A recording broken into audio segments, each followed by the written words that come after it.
Welcome to कानूनी चर्चा। तो आज बात होगी, चर्चा होगी, कानूनी चर्चा करेंगे ये जो क्लोजर रिपोर्ट और प्रोटेस्ट पिटीशन। तो इस पे ये आपको जानकारी है, पहले code of criminal procedure 1973 operate करता था। ये 30 जून 2024 तक तो ये रिपील हो चुका है। और अभी जो नया आप कह सकते हो प्रोसीजर, क्रिमिनल प्रोसीजर जो एप्लीकेबल हुआ है वो है भारतीय नागरिक सुरक्षा संहिता 2023, लेकिन ये 1 जुलाई 2024 को ऑपरेट एनफोर्स हो चुका है। और आज जो भी क्रिमिनल इन्वेस्टिगेशन, क्रिमिनल ट्रायल या किसी किस्म का भी जो एडमिनिस्ट्रेशन ऑफ क्रिमिनल जस्टिस है और जो प्रोसीजर अडॉप्ट की जाता है वो यही भारतीय पी, आप शॉर्ट में कर सकते हो, BNSS 2023।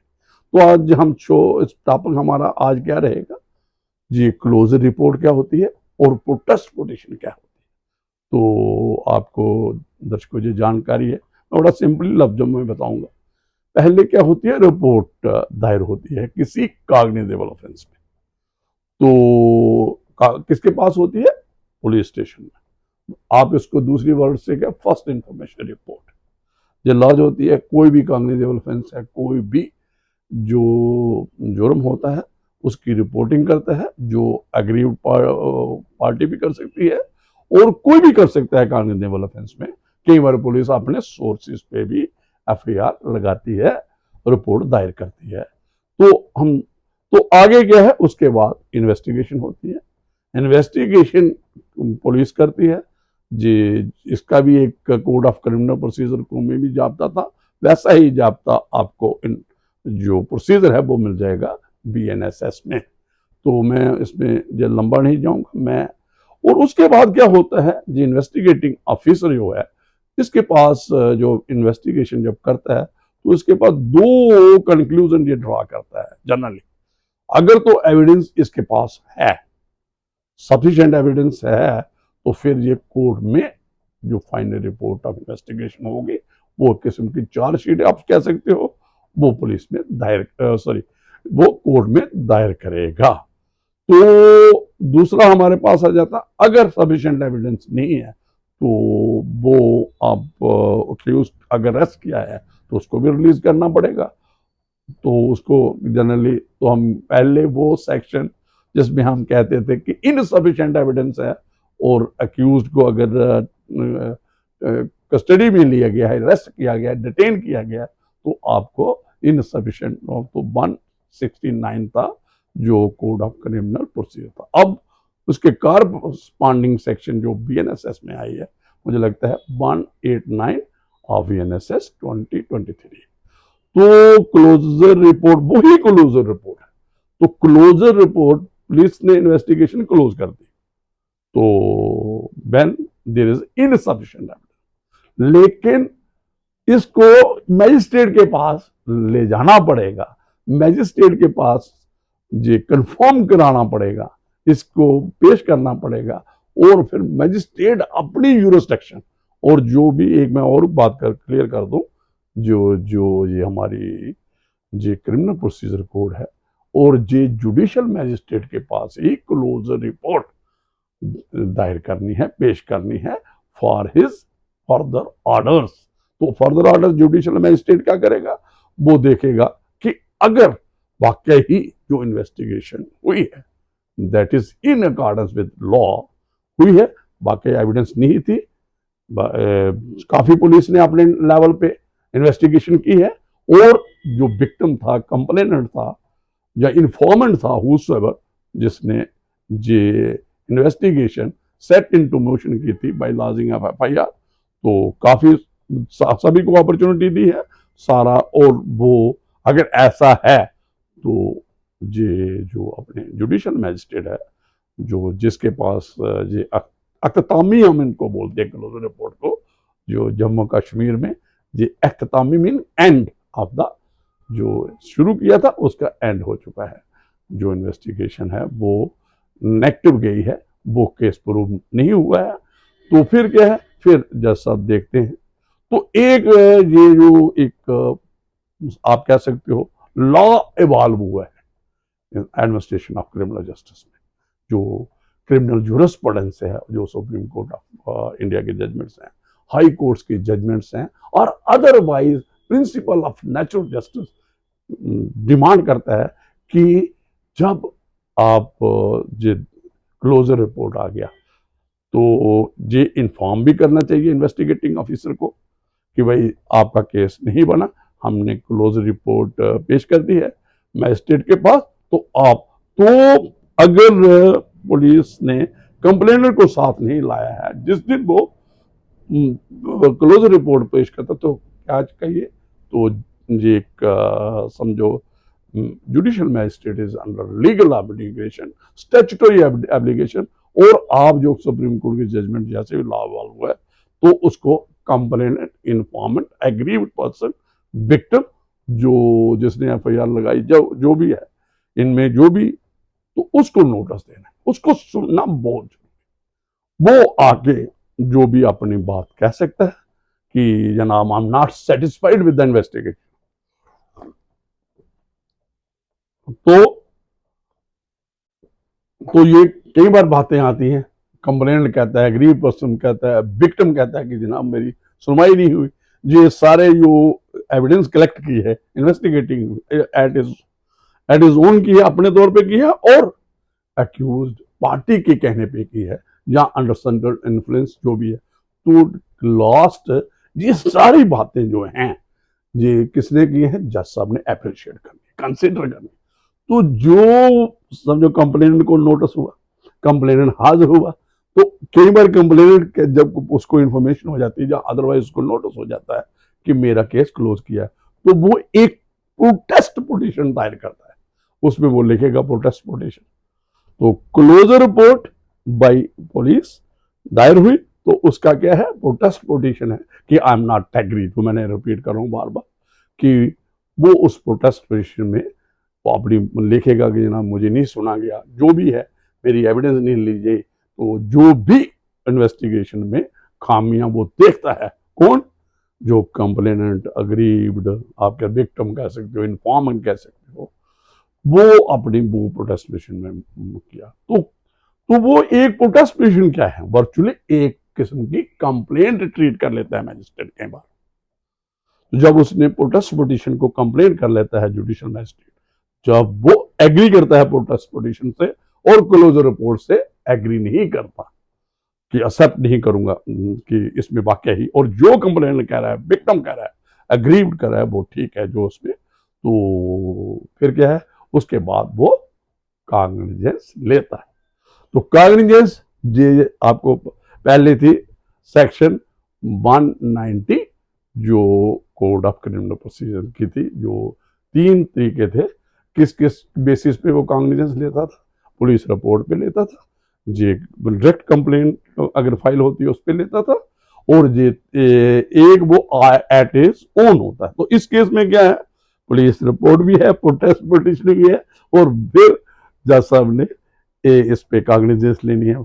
अगर प्रोटेस्ट पिटीशन लेते हैं वो कंप्लेंट होगी, तो फिर क्या है, देखिए बड़े अभी जो बीएनएसएस में चेंज आई, तो उसमें क्या है, कॉग्निजेंस क्या है, 223 जो एक टाइम पे 200 था कोड ऑफ क्रिमिनल प्रोसीजर, जो कंप्लेंट एक दायर हुई, तो कंप्लेंट में जब दायर होती है तो ये तो उसके बाद क्या होता है, तो कोर्ट क्या करता है, उसमें एग्जामिन करता है, कोई कंप्लेंट दायर करती है तो जे भी जो प्रोटेस्ट पिटीशन है, अगर जुडिशियल मैजिस्ट्रेट इसको एज ए कंप्लेंट ट्रीट करेगा तो उसको क्या करना है, जो पहले वाला लॉ था जो 200 में था उसको इमीडिएट क्या करना था, कंप्लेंट को सुनना था, और किसको, जो उसके विटनेस था, उसके बाद अगर सेटिस्फाई हो जाता है कि प्रेमा, तो इसमें तो prima facie case is made out, तो प्रोसेस जो 204 कोड ऑफ क्रिमिनल प्रोसीजर निकाल देता है। लेकिन अब लॉ चेंज हो चुका है, ये डायरेक्ट कॉग्निजेंस जे मैजिस्ट्रेट नहीं ले जा सकता है 200 में, तो उसमें क्या है कि प्रायर नोटिस है। तो इस मैं वही आगे भी इस पे हमने पहले भी एक एपिसोड किया है, थोड़ा सा मैं अपने दर्शकों के लिए, ये भी जो प्रोटेस्ट पिटीशन आप कह रहे हो, ये भी एक किस्म की कंप्लेंट है। तो इसमें क्या है, जो स्टैट्यूटरी ऑब्लिगेशन है, तो इसमें एक्यूज को नोटिस देना पड़ेगा पहले, ठीक है, क्योंकि एक्यूज के हक में जो इन्वेस्टिगेटिंग ऑफिसर ने क्लोज किया है, तो naturally a right has been accrued in his favour. और अदरवाइज ये एक जो सेक्शन 223 जो हमारी बीएनएसएस की, जो इसकी कारस्पॉन्डिंग सेक्शन 200 थी, जो सीआरपीसी की, इसमें चेंज है। पहले मैंने पहले ही कहा कि डायरेक्ट कॉग्निजेंस कंप्लेंट आई तो स्टेटमेंट होती थी किसकी, कंप्लेंट और उसके विटनेस की। तो अगर मैजिस्ट्रेट सेटिस्फाई होता था कि वाकई ऑफेंस इज मेड आउट, तो वो प्रोसेस इशू कर देता था। तो ये एक फिर, लेकिन जो 223 में चेंज आई है वो क्या है, ये एक मैं थोड़ा सा पढ़ दूंगा। जो चेंज इसमें है, एग्जामिनेशन ऑफ द कंप्लेंट, जो चैप्टर 15 है, कंप्लेंट्स टू मैजिस्ट्रेट्स। तो जहां क्या है, प्रोटेस्ट पिटीशन क्लोजर रिपोर्ट के बाद, तो प्रोटेस्ट पिटीशन को अगर मैजिस्ट्रेट ट्रीट करता है कंप्लेंट, तो फिर क्या है, तो एग्जामिनेशन कंप्लेंट का होता है, जे complaints to magistrate, direct complaints to magistrate. Obviously वो डायरेक्ट कंप्लेंट ही लेगा, क्योंकि अगर वो खुद कॉग्निजेंस लेता है। मैं आगे मैं थोड़ा पढ़ूंगा। A magistrate having jurisdiction while taking cognizance of an offense on complaint shall examine upon oath the complainant and the witness present, if any, and the substance of such examination shall be reduced to writing and shall be signed by the complainant and the witnesses and also by the magistrate। जो ये पहले भी था, पहले भी ऐसा ही था, section 200 of code of criminal procedure, जो अब 223 बीएनएसएस में है। लेकिन एक चीज नई ऐड की गई है, वो क्या है, क्यों, वो है proviso, provided that no cognizance of an offence under this section shall be taken by the magistrate without giving the accused an opportunity of being heard। तो इसमें क्या है, तो मैजिस्ट्रेट डायरेक्ट कोई कॉग्निजेंस ले ही नहीं सकता। जब कंप्लेंट आई, जो प्रोटेस्ट पिटीशन आई, जहां तो क्लोजर रिपोर्ट के बाद, तो उसको कंप्लेंट अगर रीड करना चाहता है जुडिशियल मैजिस्ट्रेट, तो उसको प्रायर नोटिस किसको देना है, अक्यूज को देना है, तो उसको सुनना है। तो अगर डिससेटिस्फाइड होता है, जैसे आप पहले वो डिससेटिस्फाइड हुआ इन्वेस्टिगेशन से, तो फिर उसके बाद उसको सुनने के बाद तो वो प्रोसेस इशू कर सकता है अक्यूज। तो आगे ही अक्यूज है, फिर कॉग्निज उसको क्या करेगा, फिर उसके बाद स्टेटमेंट होगी कंप्लेनेंट की, फिर उसके बाद उसकी विटनेस की होगी, फिर प्रोसेस इशू होगा अक्यूज के, जो पहले 204 में होता, अब मुझे लगता है सब्सिक्वेंट 225 होगा कोड जब बीएनएसएस 2023। हाँ, क्लोजर रिपोर्ट हमने तो ये कह दिया, ये वो सिचुएशन है, वो प्रोसेस, जो प्रोसीजर हमने बताया, जहां court cognizance complaint protest petition को डील करना चाहता है, ट्रीट करना चाहता है, और कॉग्निजेंस हाँ हो सकता है। वो दो है, एक तो एक्सेप्ट कर ले तो मैटर एंड्स, तो एक्सेप्ट होगी तो क्लोजर रिपोर्ट, तो कंप्लेंट को सुन के तो खत्म होगा झगड़ा। उसके बाद क्या है, अगर दो एक और है, फर्दर इन्वेस्टिगेशन के लिए भी भेज सकता है। जब कंप्लेनेंट ने अपनी प्रोटेस्ट पिटीशन लगाई, तो उसमें मैजिस्ट्रेट देखता है कि भाई इसमें जो प्रोटेस्ट पिटीशन में दायर किया है या इम्प्लीड किया गया है, वाकई इसको फर्दर इन्वेस्टिगेशन की जरूरत है, तो वो फर्दर इन्वेस्टिगेशन इन्वेस्टिगेटिंग ऑफिसर को डायरेक्ट कर सकता है। तो एक वो भी एक, इसमें 3 रिकोर्स हो गए जुडिशियल मैजिस्ट्रेट में। क्लोजर जो रिपोर्ट पेश हुई, मैं क्रक्स इसका दिला दूं तो एक तो है कि एक्सेप्ट, जो एक्सेप्ट कर लो उसमें तो एक्सेप्ट हो गई तो मैटर एंड्स। तो दूसरा है अगर एक्सेप्ट नहीं होती तो अगर प्रोटेस्ट पिटीशन आ जाती है, कंप्लेंट अग्रीव्ड पर्सन जो भी है, तो फिर आपका ऑब्वियसली कॉग्निजेंस लेनी पड़ेगी, कंप्लेंट उसको ट्रीट करने पड़ेगा प्रोटेस्ट पिटीशन को। तो उससे पहले जो अभी नया प्रोसीजर आया, मैं रिपीट कर रहा हूँ, ये क्रक्स 223 को फॉलो करते हुए एक्यूज को नोटिस देना है, उसको सुनना है। उसके बाद अगर सेटिस्फैक्टरी रिप्लाई नहीं है एक्यूज का तो कॉग्निजेंस लेना है, और कॉग्निजेंस लेने के बाद कंप्लेंट को की रिकॉर्ड्स करनी है, स्टेटमेंट इन राइटिंग और उसके विटनेस की। तो फिर दोबारा प्रोसेस निकालना है किसको, अक्यूज को। फिर आगे जो प्रोसीडिंग होगी कंप्लेंट केस की वो होगी। तो तीसरा हमने दोबारा रिपीट कर रहा हूं कि अगर कोई कोर्ट देखता है कि मजिस्ट्रेट देखता है कि इसकी फर्दर इन्वेस्टिगेशन की जरूरत है तो फर्दर इन्वेस्टिगेशन का ऑर्डर करना है।